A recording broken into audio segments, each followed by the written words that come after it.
Hello everyone, it's great to be back with Wildwoods North.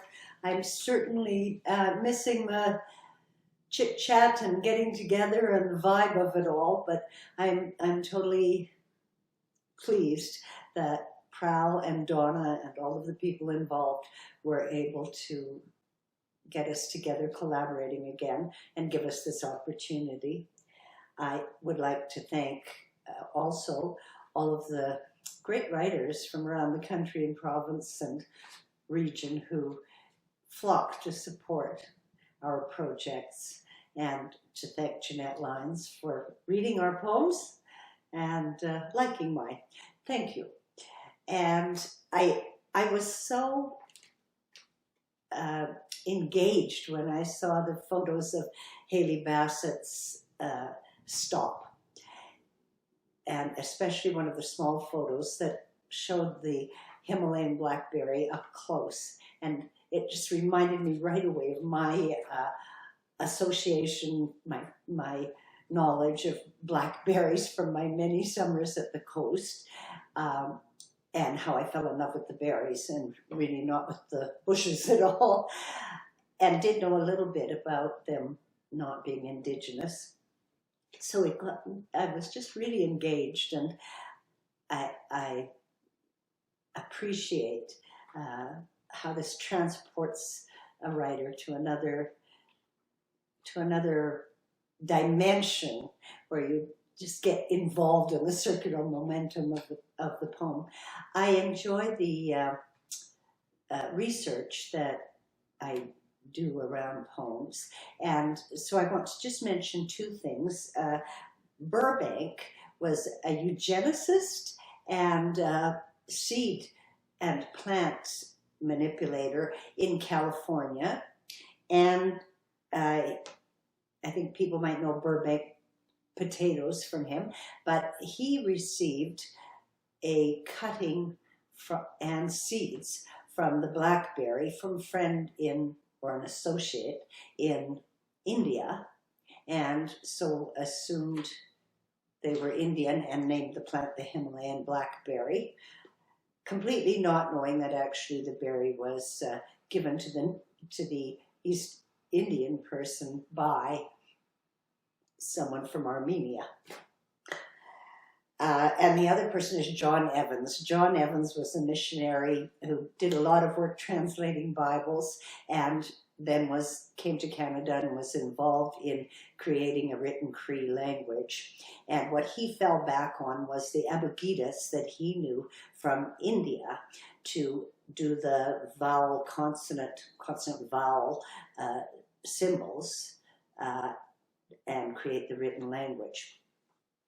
So it comes full circle, where colonialism always comes full circle.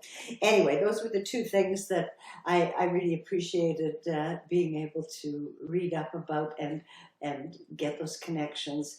And they're so like ekphrastic writing because it's about symbolism. And of course, when we do ekphrasis, either writing about art or in the other sense of the world, just writing about what we see, we use symbols to interpret that other form of art.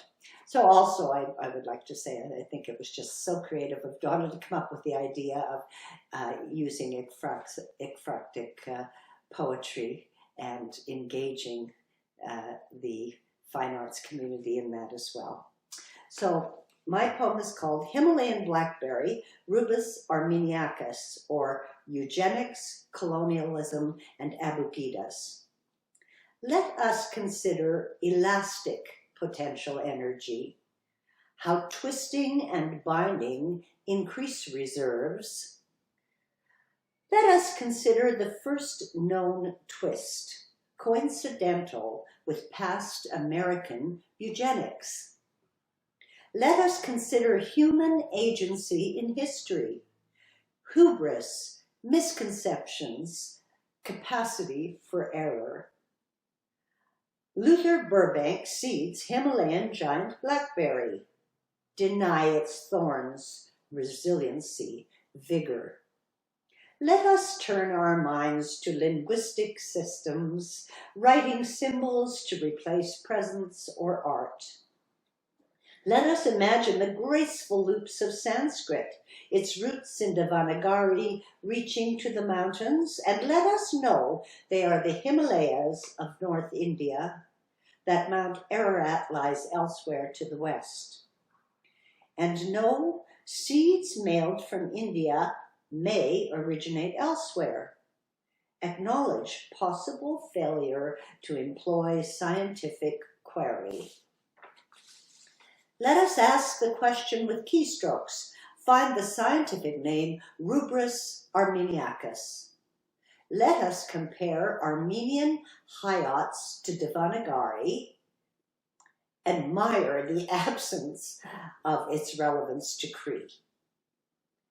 Let us trace the history of written Cree in Canada, John Evans' colonial knowledge of Abugidas, and circle back to India, linguistics, and colonialism. Understand, these symbols bind words to authority. Let us hear the printing press turning out Bibles with understanding as elusive as Himalayan blackberries.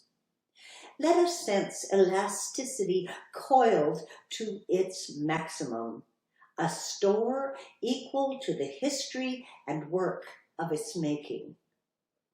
Let us witness energy transformation unwind, its smooth steel and thorn-armed frame distinct, elegant words that write what is spoken.